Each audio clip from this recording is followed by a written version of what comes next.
Once in a small village nestled in the heart of a lush valley, there lived a gardener named Kisho.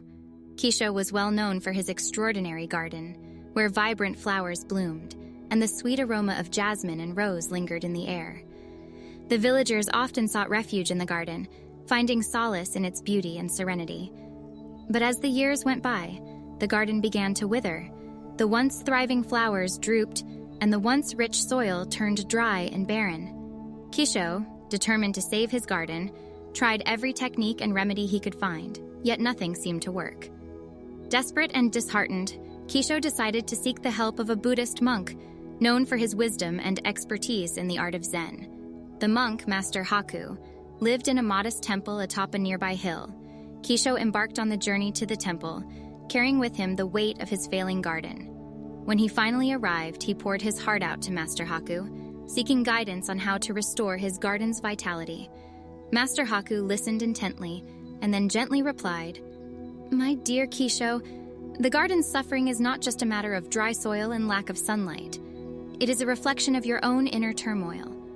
To heal the garden, you must first find balance within yourself and embrace the teachings of Zen." Intrigued by the monk's words, Kisho decided to stay at the temple and learn from Master Haku. Over the next few weeks, Kisho immersed himself in the teachings of Buddhism, discovering the Four Noble Truths, the Eightfold Path, and the concept of impermanence. As Kisho practiced mindfulness and meditation, he began to see the interconnectedness of all living beings. He realized that his desperate attempts to control and fix his garden had only caused it to suffer more.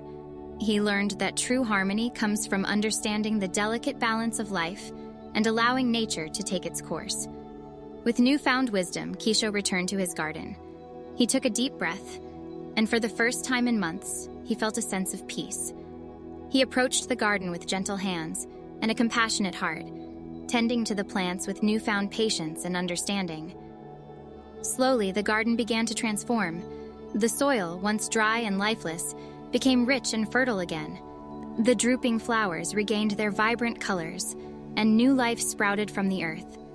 As the garden flourished, so too did Kisho's spirit. The more he practiced the teachings of Zen, the more he felt an inner peace and a profound connection to the world around him. The villagers soon noticed the miraculous transformation of Kisho's garden. They marveled at the blossoming flowers and the rejuvenated energy that seemed to emanate from the once dying sanctuary. Curious about the secret behind the garden's revival, they approached Kisho, who shared with them the wisdom he had learned from Master Haku. And so the teachings of Zen spread throughout the village. The people embraced mindfulness, compassion, and the interconnectedness of all living beings.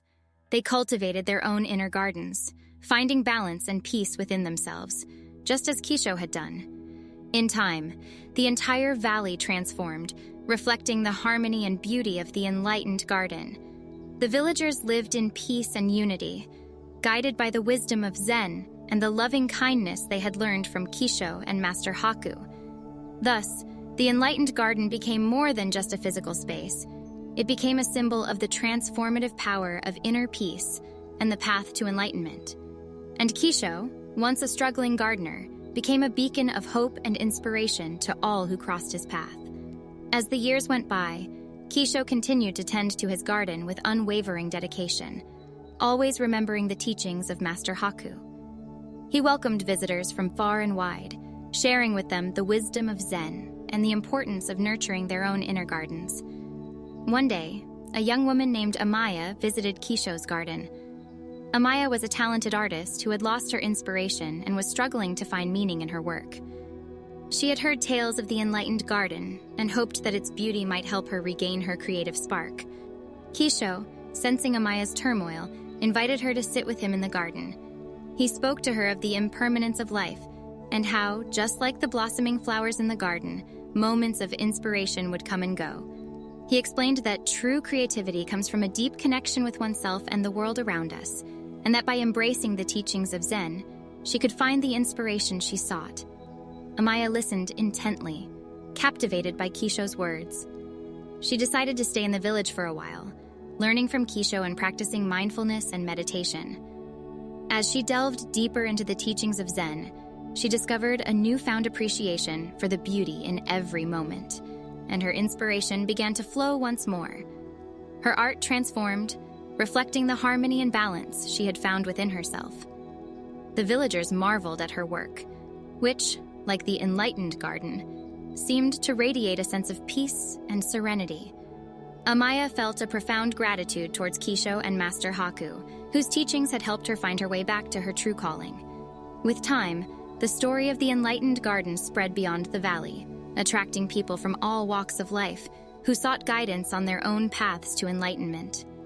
Kisho, ever humble and wise, welcomed each visitor with open arms and an open heart, sharing with them the wisdom he had learned from Master Haku.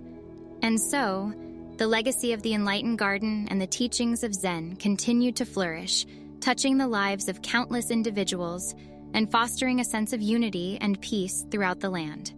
Through Kisho's humble garden, the seeds of wisdom and compassion were sown, reminding all who visited that the path to enlightenment begins within.